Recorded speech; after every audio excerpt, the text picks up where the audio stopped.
জয় নিতাই গৌর হরি বল। ভক্তি অর্জন করতে চান তাহলে অবশ্যই ভিডিওটি শেষ পর্যন্ত দেখুন। শাস্ত্রে বলা হয়েছে গুরু কৃপা হি কেবলম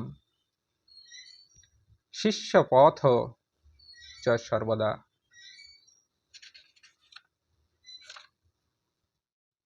শাস্ত্রে বলা হয়েছে গুরু কৃপা হি কেবলম শিষ্য পথে চ সর্বদা, অর্থাৎ শ্রী গুরু কৃপাই একমাত্র উপায় শিষ্যের মুক্তি।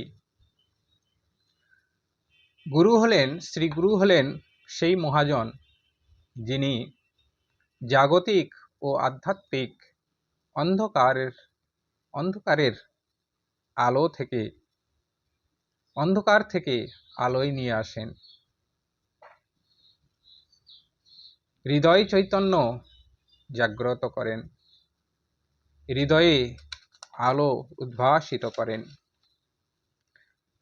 ভগবান শ্রীকৃষ্ণ গীতায় বলেছেন, তদ্ধীতি প্রণিপাতেন পরিপ্রশ্ন সবয়া, অর্থাৎ শ্রী গুরুদেবের কথা বোঝার জন্য প্রণাম ও সেবা করতে হয়।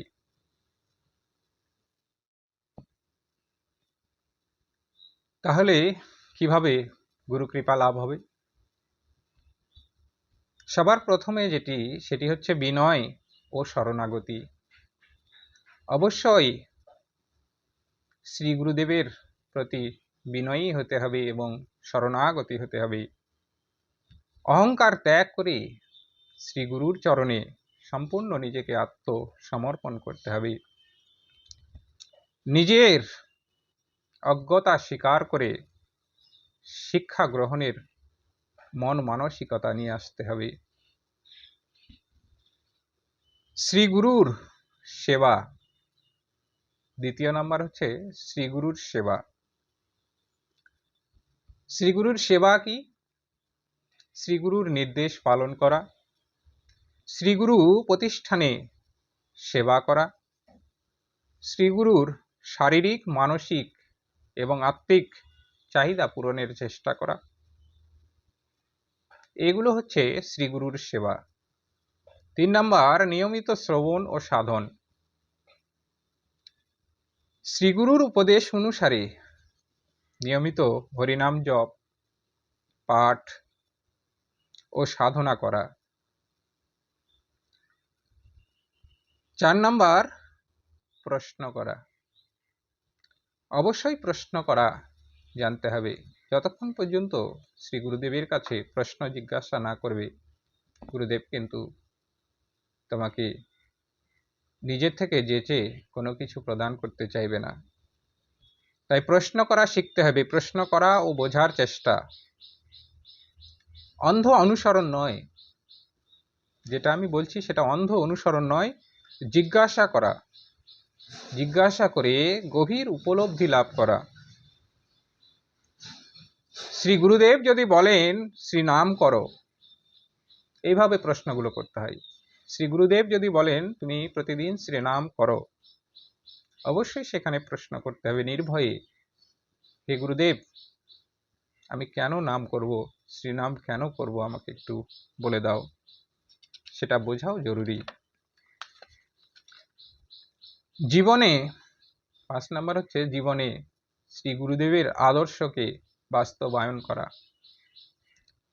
শুধুমাত্র শ্রবণ করলেই হবে না, শ্রবণ নয়, বরং শ্রী গুরুর আদর্শকে নিজের জীবনে প্রয়োগ করা। শাস্ত্রে বলা হয়েছে শ্রী গুরু মুখ পদবাক্য চিত্তেতে করিয়া ঐক্য। শাস্ত্রে বলা হয়েছে শ্রী গুরু মুখ পদবাক্য চিত্তেতে করিয়া ঐক্য।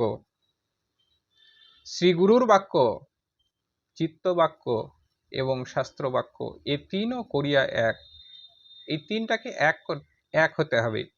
শ্রী গুরুদেব একটা জিনিস বলল, অবশ্যই সেটা আমরা বুঝিয়ে নেব, বুঝিয়ে নিয়ে মনের সঙ্গে বিচার করব এবং শাস্ত্রের সঙ্গে মিলিয়ে দেখব গুরুদেব ঠিক বলেছে না কি বলেছে, ভুল বলেছে। যদি তিনটি কথা এক হয়, অবশ্যই সেই বাক্যকে, সেই শ্রী গুরুদেবের বাক্যকে হৃদয়ে ধারণ করলেই শ্রী গুরুর অটুট কৃপা হয়ে থাকে।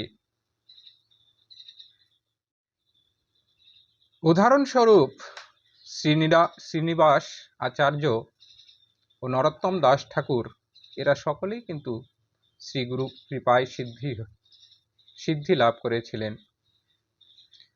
একজন সত্য শিষ্য কখনোই শ্রী গুরুকে প্রশ্ন করে না আপনি কি দিতে পারবেন। একজন সত্য শিষ্য, যিনি কৃষ্ণ ভক্তি লাভের আশায় শ্রী গুরু পদরজ শিরে ধারণ করেছেন, শ্রী গুরু দীক্ষা, গুরু শিক্ষা নেওয়ার জন্য গুরু আশ্রয় করেছেন, সে কখনো এই ধরনের প্রশ্ন করবে না যে হে গুরুদেব আপনি আমাকে কি দিতে পারবেন। শ্রী গুরুদেবের কাছে একমাত্র কৃষ্ণ ভক্তি ছাড়া কিছু চাইতে নেই। সবসময় একটা জিনিস মনে রাখবে, শ্রী গুরুদেবের কাছে একমাত্র কৃষ্ণ ভক্তি ছাড়া কোনো কিছু চাইতে নাই। বরং শ্রী গুরুদেবকে বলবেন আমি কিভাবে আপনাকে খুশি করতে পারি। এই মনোভাব থেকেই কিন্তু আসে শ্রী গুরুর কৃপা। শ্রী গুরু কৃপা মানে ঈশ্বরের দৃষ্টির আলোয়। শ্রী গুরুর কৃপা যখন হবে, সেই মনুষ্যকে, সেই ভক্তকে অবশ্যই ঈশ্বর তার দৃষ্টিতে সবসময় রাখে। আর তা লাভ হয় একমাত্র বিনয়, সেবা ও নিষ্ঠায়। শ্রী গুরুদেবের প্রতি বিনয়, সেবা ও নিষ্ঠাতে আপনার শ্রী গুরু যদি সন্তুষ্ট হয়, তাহলেই আপনার সমস্ত দুঃখ অন্ধকার দূর হয়ে যাবে। জীবনের প্রকৃত আলোক তখনই উদিত হবে।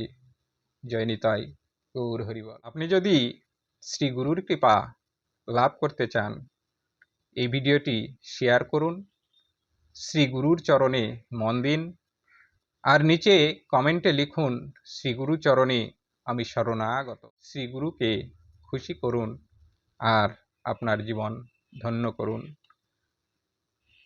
জয় নিতাই গৌর হরিবল।